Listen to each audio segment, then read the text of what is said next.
Your father has been a stalwart as an Akali leader. Yes. What made you join the Congress from day one? I've been always very vocal about Sikh issues. I've been very vocal about police atrocities.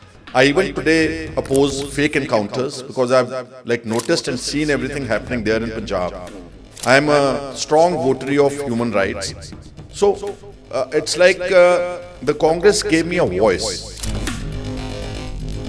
A leader like Rahul Gamdhi is opposing them tooth and nail, is fighting the RSS ideology. Being in the Congress, in fact, rather, despite being in the Congress, you are a strong votary of non-prescribed resolution. Today in Punjab, we cannot teach our children who our gurus were. What is the contribution of Guru Gobind Singh Ji? What is the contribution of Baba Banda Singh Bahadur? All the states that are either minorities, like Punjab, Jammu Kashmir, Kerala, Northeast, or all the non-Hindi speaking states of southern India, they are being denied their share. They are being robbed of their rights. They are being robbed of their language. They are being robbed of their identity. If the Congress takes up this issue of federal structure and more autonomy to the states, that is the only way we can counter the BJP. Given an opportunity, I am going to take up this issue with Rahul Gamdhi, definitely, that, more powers to states. Just like Tamil Nadu had rejected the three language formula, and they have rejected Hindi language. Why it can't be done in Punjab? You think Aam Aadmi Party is towing the line of the BJP when it comes to ideology? This permanent settlement thing would alter the demography of Punjab very badly. That if you do not want this law, then make sure that no other state has this law condition at all. Then we should be able to buy land in Himachal, we should be able to buy land in Gujarat, Rajasthan. Personality clash within the Congress was very much visible. It came on the surface. What's happening? I mean, Navjot Sidhu, Pratap Bajwa, Rana Gurjeet, Your Highness, what is happening in the Congress? This personality clash, don't you think, is damaging the party? Recently, there was a statement of former MP and senior Congress leader Navjot Sidhu's wife, ex-MLA Navjot Kaur Sidhu, that bribery prevails in the Congress when it comes to distribution of tickets. Today, to fight the onslaught of BJP and RSS and to fight the onslaught of fascism, we need to take up the issue of federal India, more autonomy to the states. Hello viewers, welcome to the Story Talk channel. I am Prabjeet from Story Talk, and this is our first podcast in English. Primarily, Story Talk is a Punjabi channel. It's a channel in Punjabi, and we are into field reporting and investigative journalism, along with the podcast. Purpose of introducing English Story Talk from today onward, this is the first ever podcast in English, is let the people across the country and abroad know what Punjab is from the ground zero, from the stakeholders of Punjab who have been the elected legislatures in Vidhan Sabha, or their journalists, activists, Kisan Union leaders. We will be introducing all of them to you through our podcast and through our stories. And today's guest is our MLA, three-time MLA, Sukhpal Singh Khaira.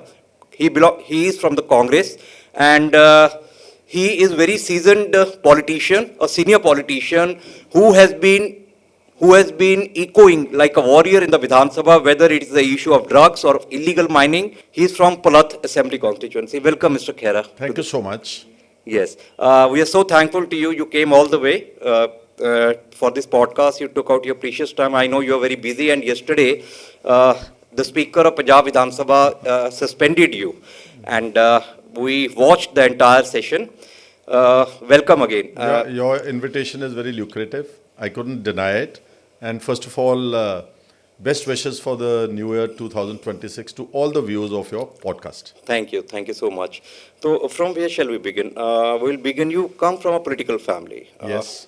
Your father has been a senior Akali leader. Yes. And he has been the education minister in the Akali government. Yes. So normally it is seen that the children of politicians become politicians. They toe the line of the just like the children of doctors become doctors. Yes. The children of lawyers become lawyers. Yes.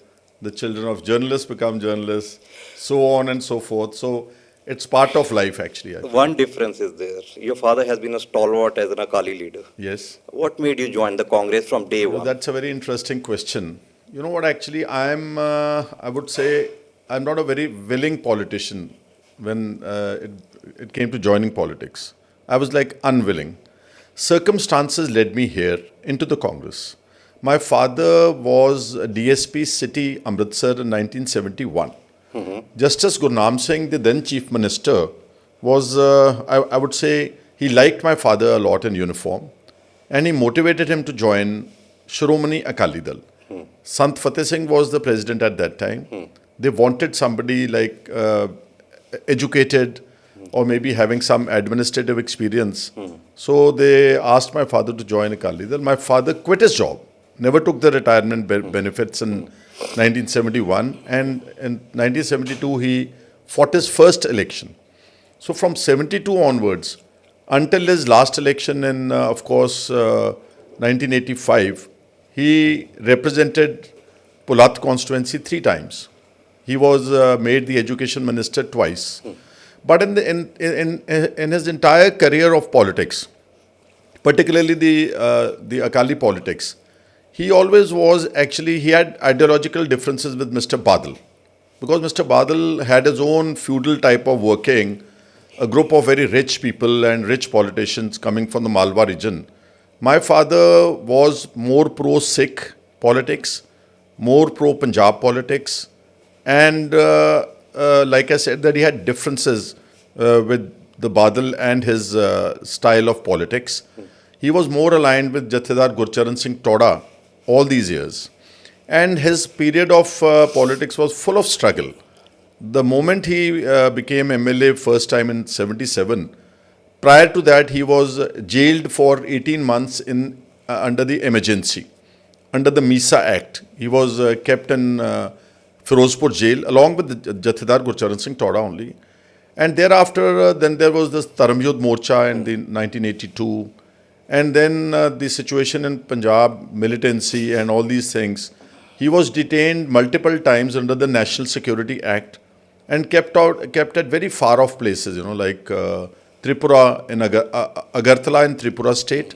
And he first became education minister in the Badal government in 1977.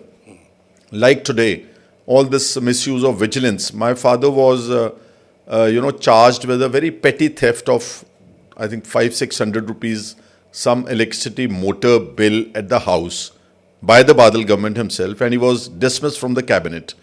That led to a rebellion in Akali politics at that time. 5 ministers, including Sardar Rantir Singh Cheema, Satwant Kaur, Sardar Jaswinder Singh Mantar Brad, Jaswinder Singh Brad, Mantar's father, they all resigned in protest because they felt it's a maliciously false case. And ultimately, my father was given a clean chit. And second time he became a minister in Sardar Surjit Singh Barnala's government in the 1985 Rajiv-Longowal pact. And that too was very short-lived because Mr. Barnala, I don't know what happened in 1986. He sent the police force into the Golden Temple. That operation was called Operation Black Thunder. So my father made up my mind that coming from an Akali background and coming from a Panthak, background, he could not be held responsible for a police entry into the Golden Temple. So therefore he resigned as the education minister in his second term. Captain Amrinder Singh was agriculture minister in the same cabinet. He too resigned. And Sucha Singh Chotepur was a state minister. He too resigned. And then there was a vertical split in the Akali Dal from Surjit Singh Barnala into another breakaway group with Jathedar Toda and Mr. Badal, of course, at that time. So that is basically a struggle, a story of his this thing. In 92, my father was a votary that do not boycott the elections. At that time, Mr. Badal and all the Akali leaders under pressure and under threat from militants not to contest the election. My father gave a logic that, see, do not boycott the assembly, because if you boycott the assembly now, and later on if you fight these smaller elections, it'll only give a handle to the other government to, marginalize our youth and, victimize them, etc. And exactly that's what happened. The Akalis boycotted the 92 election. There was a Congress government, of course, under Byan Singh, but that government was more perceived to be a police government led by KPS Gill. Then there was a lot of cases of torture, of fake encounters. And what my father had said in 92 was correct. In 1994, the Akali Dal decided to fight all the block samiti elections, Zilla Parishad elections, Panchayat elections. Mr. Badal even fought the by-election of Giddadba when Mr. Manpreet Badal was first elected as an MLA, probably in 1996 or something, So my father had differences with him. And by the time 1997 was approaching, he decided that there is no point going on with Mr. Badal, who was aligning with the BJP. My father was always a votary that you should align. The true combination of the Sikhs in the countryside is between the Sikhs and the Dalit population. My father had very close ties with Babu Kanshiramji. He used to often visit our house, even stayed at our place. And there was one alliance In 96. because of my father's motivation, probably in the 1996 parliament elections. Parliament elections. And it worked very well. Mr. Kanshiram got elected too, and a lot of Akali Dal and BSP leaders won. But Badal always had this pro-BJP thought process in his mind. And in 1997, he was going to go with BJP, which my father did not like. So he decided that I'm not going to, contest or fight any more elections. So it is up to you whether you want to, carry on with politics. By then, his remaining in jail for years together, my study also suffered. My education also suffered. I had 6 elder sisters. I was very young at that time. I was like literally maybe 19, when the Operation Blue Star took place, I was just barely 19 years of age. So it was kind of like I was catapulted into politics. In his absentia, I had to look after the people, go and attend their, whatever social engagements of my constituency. The expectations of the people. Yeah, so I was like present there. And in 1997, when my father decided not to contest, so he said, now it is up to you. Because he said, see, if you want to join Akali Dal, remember one thing, that you will have to be subservient to the Badal family, because he's going to introduce his son, and later exactly that happened. His son-in-law and his son's brother-in-law and the entire family was all around there. So he, in a manner, left that decision to me. And in those days, Mrs. Bhattal, she was, Rajinder Kaur Bhattal had been the chief minister at the end of the 1997 tenure. She was PCC president. She approached me because Pulat was a very predominantly Akali constituency, and the Congress stood very, very weak, bleak chances there to win, It's a district Kapurthala, the Doaba. Yeah, district Kapurthala. So she approached me. Ghulam Nabi Azad was the general secretary in charge, Punjab. And somehow, I mean, it's now 30 years ago, I decided to take the plunge. You began from the Youth Congress. Yeah, after I contested the election in 1997, I contested the first election of mine from the Congress platform in 1997, although I lost very badly. Then I contested again in 2002. I lost that election also. But in 2007, when the Congress lost from the Doaba region, it won under Captain Amrinder Singh because of the Termination of Waters Agreement Act in the entire Malwa region. Yes. We lost the Doaba and Majha. And I somehow defeated Bibi Jagir Kaur. She was a stalwart by then. She had been the SGPC president. So I won in 2007, and here I am today in front of you in the Congress. My question again is, there has been so much of blame on the Congress, what they have done during the militancy period, during the KPS Gill when he was the police chief, yes. and later on, Bhyan Singh was killed. And secondly, it was considered the boys who killed Sant Harjan Singh Longowal by saying that the Sant traitor. ditched the militants, ditched the movement as such. And despite that, with Rajiv Gamdhi, I'll tell you one despite thing. that, you picked up the Congress. See, listen, I had to start absolutely from a scratch. In those days in 1997, there was no other political platform available. It was either the Badal Dal, which was in a upswing. He was going to win the elections very badly. With a very big mandate. And the only other option was the Congress platform. I knew it was an antithesis for me. Yes. I knew it was against the mindset where I had been brought up like that. But somehow, because maybe it was a maybe it was a wrong decision or a right decision. In the hindsight, if I think about it, but now after 30 years, I feel that I've gained prominence from the Congress platform itself. And I've been able to convey all those sentiments which a normal Akali should be, conveying in Punjab. Congress has never stopped me from doing that. I've been always very vocal about Sikh issues. I've been very vocal about police atrocities. I even today oppose fake encounters because I've noticed and seen everything happening there in Punjab. I am a strong votary of human rights. So it's like the Congress gave me a voice. So I'm indebted to my party, to my leadership. And Rahul Gandhi, somehow I feel that at today's point, he too is fighting a similar battle, something like which my dad was fighting way back in the 70s and 80s, struggling against the establishment, against the state power. He is the leader of opposition today, but his fight is very dangerous. I would say the kind of situation that India is passing through today, it's like slow by slow turning into a fascist state. It may become ultimately something like a farcical democracy like Pakistan or maybe Russia or North Korea. That's where India is heading slow by slow. In those circumstances, a leader like Rahul Gandhi is opposing them tooth and nail, is fighting the RSS ideology. So therefore, I am like I like him like a fighter, like a leader, somebody who's trying to give voice to the rest of the India, to the minorities, to the backward classes, to the Dalits and to the poor.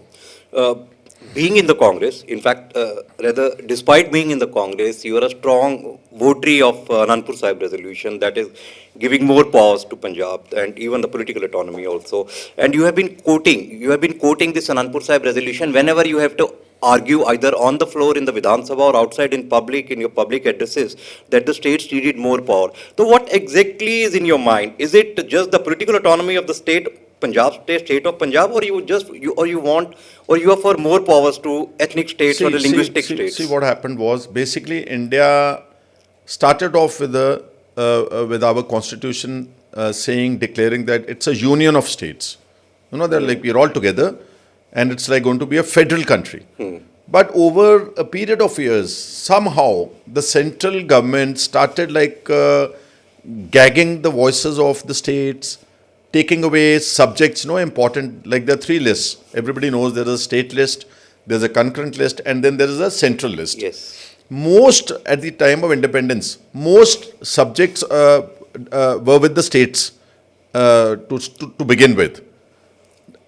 Slow by slow, the central government started encroaching upon the rights of the states. Like, for example, they took away, in 1976, there was 5 subjects were shifted to the concurrent list, from the state list into the most important was the education department.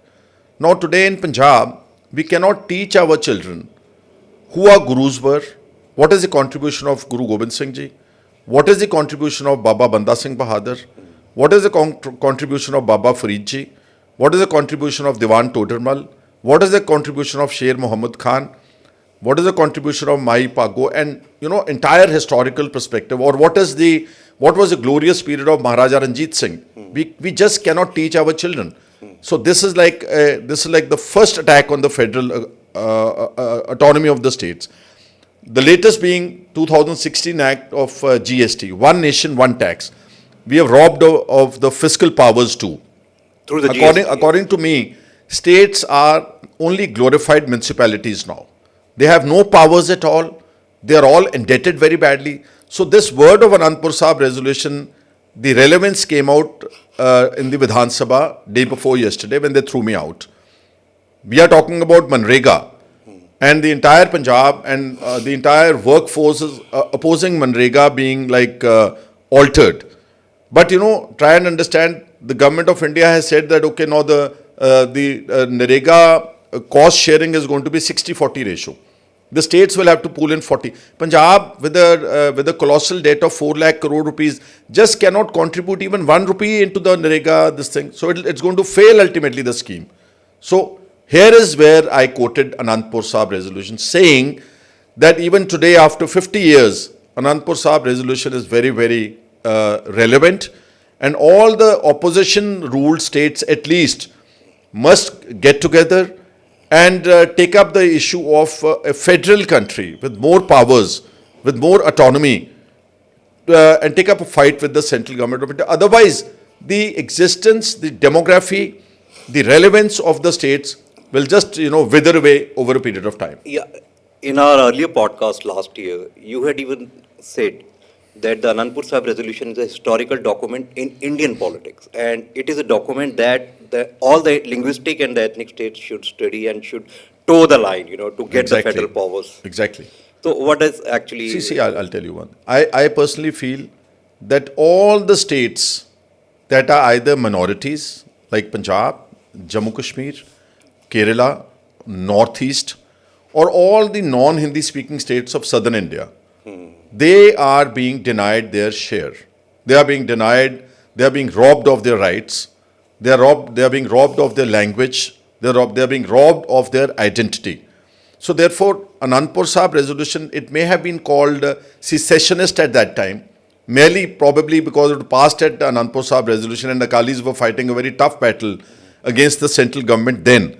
But according to me, if the Congress takes up this issue of a federal structure and more autonomy to the states, that is the only way we can counter the BJP, the RSS ideology, and we can, if we are able to educate the states that look, all these subjects, other than of course, let's say defense or finance, currency, or maybe communication, most departments should be rendered back to the states so that they can breathe easily, they can progress easily, they can save their identity, they can save their culture, they can save their religious ethnicity.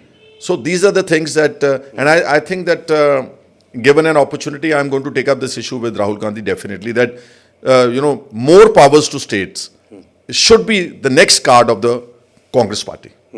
It's already visible that states like Maharashtra, Tamil Nadu are already against the center's centralization. Just like Tamil Nadu had rejected the three language formula, and they have rejected Hindi language. Why it can't be done in Punjab? Because on the road, so many people are already worried about the changing demography and the domination of. It's very unfortunate that today in Punjab we have a person at the head of the affairs who definitely doesn't understand the pulse of Punjab. And to a large extent, I would say, the politics of Aam Aadmi Party is synonymous with the BJP. When it's more like, they're trying to act like in more national interest, If Bhagwant Mann, Punjab being the votary for, and they've struggled, they've like launched agitations for more powers, he probably doesn't understand this, the vitality of a federal structure. Had he understood it, he should have been the flag, he should have taken up this three-language formula to oppose it. He should have held the flag from Punjab and motivated the rest of the Indian states that no language can be forced upon you, or our education system should be reverted back to the state as a subject. And not only that, we should oppose the GST thing also, because after the GST, like I said, that we've been robbed of our sales tax income and of our other taxation incomes, and we've literally become beggars. We go with a begging ball to the central government all the time. Please release our GST. Please release our rural development fund. So Bhagwant Mann missed a golden opportunity, although M.K. Stalin and a lot of other chief ministers, Maharashtra also, they are taking up the cudgels. So I can only imagine that probably he doesn't understand the issue. You think Aam Aadmi Party is towing the line of the BJP when it comes to ideology? See, two important examples I can give you when their actions are same. Normally, Kejriwal portrays himself against the BJP and says that BJP is misusing the agencies of India, like CBI and the ED, to fix its political opponents. Like Kejriwal also had to go to jail. Sisodia was also put to jail. Satinder Jain, and of course leaders from Jammu Kashmir right down to Tamil Nadu. They were victimized. But if you see Kejriwal's style of politics in Punjab, it is absolutely same to Mr. Modi's, the BJP. For instance. He is misusing the vigilance and the police with the same tenacity. While we are talking today, there's been a FIR registered against 10 journalists, with Mintu Gursuria of iWorld Television, Yes. Maninderjeet Singh Sidhu, one RTI activist, Manik Goel, on a very frivolous charge, or something regarding the misuse of a plane or a helicopter by the Punjab state and the Aam Aadmi Party. And that was actually the story. See, so now this is so. Yes. So this is like I would say this is even more harsher misuse of police and its agencies, the vigilance by the Punjab Aam Aadmi Party government. So this is one similarity with the BJP. The other similarity is hijack of the mainstream media in Punjab. Kejriwal and Bhagwant Mann often allege that Mr. Modi has turned the entire media of India into Godi media. But let me tell you, let me ask them, have you not done the similar theatrics in Punjab? Isn't it KG media in Punjab? 95% of the media has been, purchased by this Aam Aadmi government. They have spent, I think, thousands of crore rupees on, to take the media on their side. And whatever remaining media independent, like your podcast or like the channels that I mentioned, they are being targeted.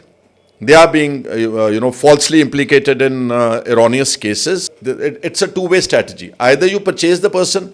If he doesn't agree to your, allurements, then you better fix him through the police. So what is the difference between Mr. Modi's Godi media the model and the KG media model in Punjab?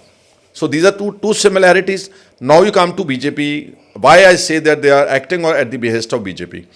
Mr. Amit Shah made a statement on the floor of the House in Parliament that, look, in Punjab there were some people trying to raise, to make strong statements or make some pro-Sikh statements or make some secessionist statements. You know what? We got them arrested. And we've now, booked them under NSA, and now they are doing Guru Granth Sahib, they are reciting the Guru Granth Sahib Ji in a jail at Dibrugarh. Yes, it was. So that means Bhagwant Mann, when he invoked NSA against Bhai Amritpal and others, he was acting at the behest of BJP and Amit Shah. It is proven fact. It's something which Home Minister said on the floor of the Parliament. And likewise, the farmers' agitation. See, the farmers of Punjab were protesting at Shambhu and Khanori borders of Punjab, trying to proceed to Delhi for a fight against the BJP government. But suddenly one day, the Bhagwant Mann police, the Aam Aadmi Party government, sends its police in full throttle, full force, trashes all their protest sites, with bulldozers and with JCB machines, and whatever structure they had temporarily erected, everything was razed to the ground. It was a night operation. The trolleys were stolen, the tractors were stolen, the tents were stolen, the utensils were stolen. Now, why would Bhagwant Mann want to uproot a Kisan Morcha that is fighting the BJP?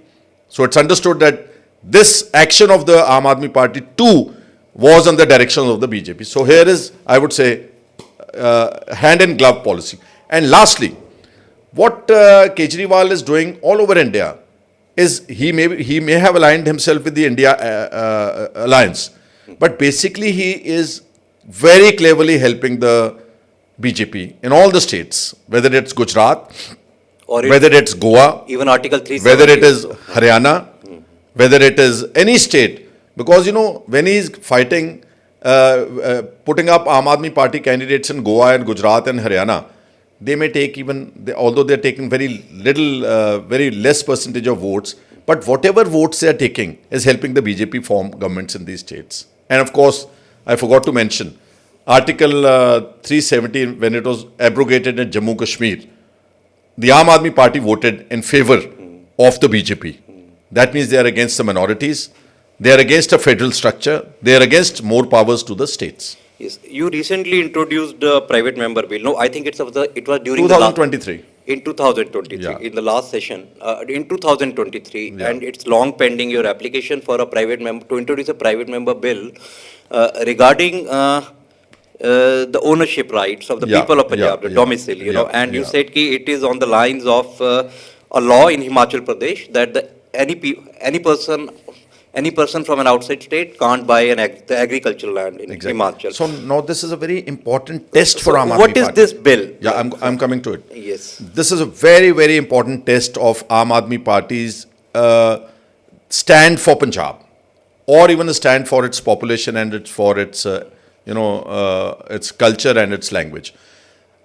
If you remember, or you can look back, Himachal Pradesh passed a law in 1972, calling it the Tenancy and Land Reforms Act 1972.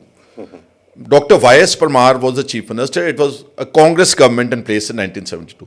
Because Himachal is a smaller state, and there was like a very big flow of tourism from Delhi, from Bombay, from Calcutta, the rich corporate people or rich business coming for holidays.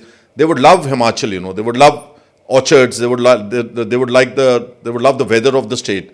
So now this man thought that if I do not enact a law, all the outsiders will purchase these lands, these orchards, because there's very small holding in Himachal Pradesh. And it was carved out of Punjab. And maybe it was carved out of Punjab too. Yes. And if I don't enact this law, then nobody can buy land in Himachal, nobody can become a voter in Himachal, nobody can take up a government job in Himachal. If I do not enact this law, within the next 10, 15 years, he felt the entire demography of the Himachal would be changed and Himachalis would become a minority in Himachal state itself. So he passed a law. Thereafter, this law was passed in Gujarat. This law was passed in Rajasthan. This law was passed in many northeastern states. The latest law was passed by BJP government in Uttarakhand in 2025. Yes. Why I took up this law was, or this similar model, because the youth of Punjab and the Punjabi population has been migrating to different parts of the world in a very large numbers. So our demography or our identity is in crisis. And there are a lot of people, non-Punjabis, coming into Punjab, like in hordes, I would say, in massive train loads, in massive bus loads, just coming and settling down here randomly. I'm not against people coming out here and working. The farm laborers in coming here for the last 50 years for paddy and wheat seasons. We pay them well off and they go back and it's all right. But this permanent settlement thing would alter the demography of Punjab very badly. So therefore I just researched, I thought, and I submitted a private member's bill in January 2023, met the speaker, informed him, explained to him. He agreed with me that this is a very vital bill. To save the identity of Punjab, to save the demographic of Punjab, we need this law.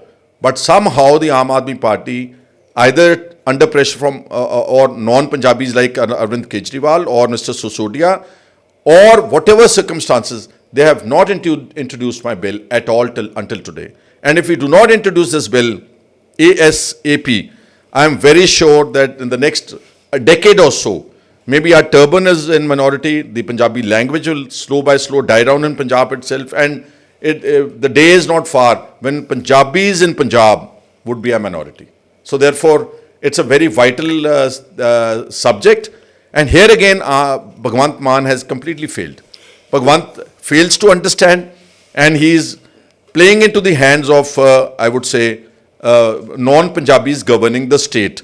Lastly, all the jobs that Bhagwant Mann claims that he's giving to the youth, like he's saying 56,000 jobs have been given in the last 4. Firstly, it's a lie. I have asked them in the assembly and outside that why don't you issue a white paper of the jobs that you've given in Punjab, the name of the candidates, their addresses, and the posts that they have been selected for. They have failed to issue a white paper because, according to me, in the absence of this law, most jobs of Punjab, whatever they have given, they have been taken up by outsiders like Rajasthan, Delhi, or Haryana youth, and our youth continue to, run abroad, migrate abroad under these pitiful circumstances. Yeah, on this, no, people also say, just like Punjabis are moving outside, the Sikhs are moving to countries like Correct, Canada, correct, US, correct, and all. correct. So they are also going there, and so why can't So the exactly, people? Prabji, this is a very, very important Yes, issue. what is your argument? Yeah, very important. See, often Bhagwant Mann would say, or some other leaders who do not understand the subject, see, our youth are also settling in Canada. They are also going to America. Then ultimately, those countries will also make a law. These countries do not permit you to travel to Canada without a passport, without a visa, and if you have to settle there without a permanent residency, you cannot obtain after giving a full set of documents, clearing their laws, and giving an amount of 25, 30, 40, 50 lakh rupees, only then you become residents of Canada. This is exactly what I'm saying. I'm not saying that to create a Great Wall of China around Punjab, that nobody is allowed to come here. I said most welcome. But whatever laws that we made, like Himachal, Uttarakhand, Gujarat and Rajasthan, please subscribe to these laws, fulfill the conditions and come and settle here. Exactly, that's what I'm saying. So the Chief Minister is so, I would say, what should I say, is so inapt to understand this important issue that he goes on to say that our youth are also going. Okay, now some people say that the Sikhs have settled abroad in other states also, which is true. The Sikhs have large numbers settled in Uttar Pradesh, in Bihar, in Maharashtra, and other states also. 100% understood. But then why has Mr. Modi, the Prime Minister, having this law in Gujarat? And in Gujarat, recently the Sikh families who were living there for the past 60, 70 years, who were motivated by the then Prime Minister Lal Bahadur Shastri to come and clear the forest of Kutch area of Gujarat. Kutch area. They were given ownership rights, but about 10 years back their ownership was suddenly cancelled. Their case is pending in the Supreme Court now. So how can they say that the entire the country is same? Okay, now the last argument I would put here is that if you do not want this law, then make sure that no other state has this law condition at all. Then we should be able to buy land in Himachal, we should be able to buy land in Gujarat, Rajasthan and Uttarakhand and everywhere. Either let the country be one, have a same law, or then allow the other states also to have their own laws to protect their culture, language, identity, etc. Mr. Khaira, you seem to be a lone one-man army on these issues, Why these issues are not taken up collectively by the Punjab Congress? First with their central high command and then with the state government. There are two factors. Yes.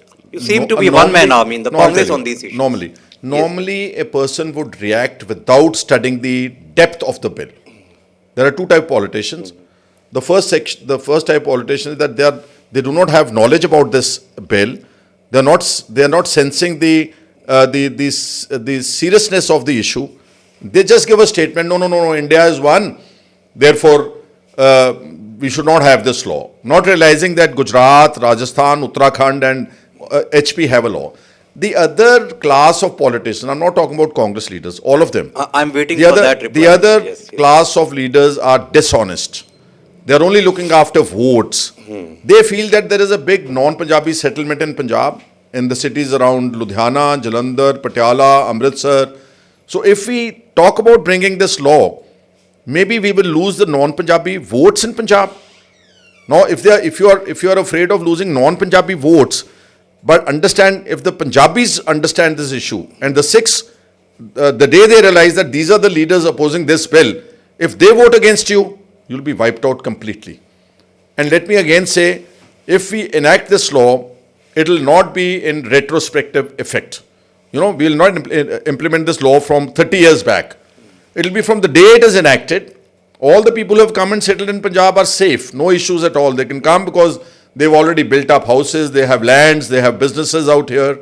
It'll be from the date of the introduction of the bill, when it becomes a law. Thereafter, nobody should come and be a part of Punjab without clearing the legal conditions of the state. Yeah, if I can repeat my question, please. Yeah. I mean, why there is no consensus in the Punjab Congress? Why there is no collective initiative on this issue? When I gave this bill to the because speaker, it's a very crucial issue. When I gave this bill to the speaker in 2023, Sardar Pratap Singh Bajwa, leader of opposition, went with me. One MLA, Sukhbinder Singh Sukh Sarkaria from Raja Sansi, There's my pictures lying on the Twitter handle even today. I have that. So, yes. and I discussed this issue in the CLP. But somehow it was only discussed in the CLP, Congress Legislature Party. It was discussed. Yes, of course. Then only I presented and the there was bill. a consensus. Yes. There was, of course, there are some members opposing, but a majority felt that okay, this bill should be. If I can know. And I won't disclose the names. Okay. My last submission is through you to the Speaker, introduce the bill and put it to vote. Let the people of Punjab see what their 117 MLAs, what stand do the 117 MLAs have on this vital issue of domicile. Are you going to make this an election issue in 2027? I'm going to motivate my party that please include this issue in the manifesto of the state. Because if we are able to convince our party leaders, and if this becomes an issue, this I will tell you is a very, very important issue for the state. It is not only electorally important, it is important for the future of the state and existence of the state and our identity, like I said earlier. Stalwart like Sunil Jakhar has left Congress and joined the BJP. Captain Amrinder Singh, though an old man, but he is also a Congress stalwart. He has been a Congress stalwart. So what's happening in the Congress, in Punjab Congress? The stalwarts are joining the BJP. This was prior to all these defections took place due to the pre-22 decisions and the of the Congress party. They decided to remove Amrinder Singh. Then there was a tussle. Who should be the new chief minister? Probably Mr. Jakhar felt slighted that my name was suggested by a lot of MLAs, but ultimately Mr. Charanjit Singh Channi was appointed the chief minister. So Amrinder Singh left. He felt that I have been sidelined. I have been disrespected in the Congress. He left and joined the BJP for that reason. Mr. Jakhar left feeling that his way to become the chief minister was blocked. He left for that reason. If you see during the last 2-3 years, there's no defection from the Congress towards the BJP. But this is no way to leave the party. But you see, what should I say? What respect has the BJP accorded to all those leaders who left the Congress, joined the BJP? Most of them have come back already. Mr. Balbir Sidhu has come back. Mr. Sundar Sham Arora from Hoshiarpur has come back. Mr. Gurpreet Singh Kangar, ex-minister, has come back to the Congress fold because they felt there is no... The culture in BJP is absolutely different from the culture in Congress. They feel there's no breathing space at all. Even Amrinder Singh is not very happy at the moment. He has himself given a statement that I have not been given due respect in the BJP. So that shows that he's also, I would say, kind of little frustrated there. And Mr. Jakhar, definitely, you will notice one day that all these leaders, whoever have left the Congress, will ultimately come back to the Congress. Oh, that's hope. My prediction. I see. So when Charanjit Channi was made the chief minister of Punjab, a personality clash within the Congress was very much visible. It came on the surface. So what's happening? I mean, Navjot Sidhu, Pratap Bajwa, Rana Gurjeet, Your Highness Khaira Sahab, and others. So what is happening in the Congress? This personality clash, don't you think, is damaging the party? And it is very much visible. You could see it. See, that happened. I'm again saying that in run-up to the 2022 elections, all this is effect of that decision. And all those people who wanted to leave the party have left. Or some people have gone into hibernation, not active in politics. The Congress may have suffered because of all these decisions. But ultimately, Congress is back into action now. And the kind of results that we had in Parliament, winning 7 out of the 13 seats in Punjab, show that the Congress is in the revival mode and aiming to form the government to 2027. So you think appointing Charanjit Channi as the chief minister was a wrong decision of the Congress? Of course, when the party made a decision, we all abided by it. We fought under the leadership of Mr. Charanjit Singh Channi. So now I cannot question or challenge that decision of the party. But what is your analysis of the entire? It is for the party to analyze whether that decision of the party was correct. Did it pay back? Did it affect the prospects of the party or not? So many questions were raised by you people after the appointment of Channi as the chief minister. When No, I did we not. can say I did not. you did not. Yeah, like you said, the leaders who left the party, only those were the ones who raised the issue. Now, I am quite sure that the Congress High Command must have analyzed the situation, because there's no doubt that the maximum percentage of Dalits in India is concentrated in Punjab. We need to respect their aspirations. We need to respect their, give them due accommodation in the state of Punjab and give them due leadership share. Now, whatever the party had decided, or even decided before that twice, they appointed Mr. Shamsher Singh Dulu as the president. He was a Dalit. Then they appointed Mr. Mohinder Singh KP as the president of the state unit. He was also a Dalit. Mr. Channi's experiment was actually third in a row. So it is for the party high command to analyze that have these experiments benefited the party, or have they created a rift in the party or led to some, negative effects. Recently, there was a statement of former MP and senior Congress leader Navjot Sidhu's wife, ex-MLA Navjot Kaur Sidhu, that bribery prevails in the Congress when it comes to distribution of tickets. So how will you react to that? I do not agree with her statement at all. Unless it is supported by some documented evidence. She has not proven anything. Tomorrow I can just come up and say that, okay, the BJP is taking 1,000 crore rupees to appoint a chief minister. Unless I have some documented evidence. And after a couple of days, Captain Amrinder Singh, being in the BJP, reacted that no such money was taken from me on my appointment as the chief minister twice. And the party high command decided in my favor purely on merit. So I don't think there's any weight in her allegations. So why this central high command of the Congress, is finding it helpless, to take a strict disciplinary action against the couple, the Sidhu couple? No, they've already taken. She's been suspended from the party. What next lies? Pardon? What next lies? What lies ahead I cannot now? say that. It depends on the party leadership or the party general secretary in charge. But this action in itself is quite a big action. So what is your viewpoint? Why Madam Sidhu is not withdrawing her statement? She is not... I cannot speak on her behalf. It is for her to clarify whether she stands by her statement. But you don't agree to her, what she said? The allegations that Congress takes money for appointing chief ministers, absolutely ridiculous. And for the distribution of the tickets, it is... I have fought 5 elections. One, of course, from the Aam Aadmi Party. This is my 6th election. Out of the 5 elections that I fought for the Congress Party, I did not even have to go to Delhi. I'm stating this on camera. I did not even have to go to Delhi to secure a ticket. The last ticket that Mr. Rahul Gamdhi gave me in 2022, I was in Patiala jail booked by the ED. I was allocated a ticket while in jail. So how can you say that money is being taken by the party high command for distribution of tickets? You were proving very well within the Congress. What made you switch over to the Aam Aadmi Party and win election? Oh yes, that's an important question. Yeah. Was it a venture or a misadventure? No, I think I absolutely misread the character of Arvind Kejriwal. I honestly thought... You had won. I honestly thought, prior to the joining, when the Anna Hazare movement came up, and the way Arvind Kejriwal conducted himself and swore by his children that he will never indulge in VIP culture, he is going to abide by the Swaraj document, that he will never take a government house, that he will never take super VIP security. And I thought that here is an honest person. He has left his job as an IRS officer. He has been an RTI activist. He has got this Magasassy award. So believing him like that, I joined the party, but it was biggest political blunder of my life. Although I won the election in 2017, but the way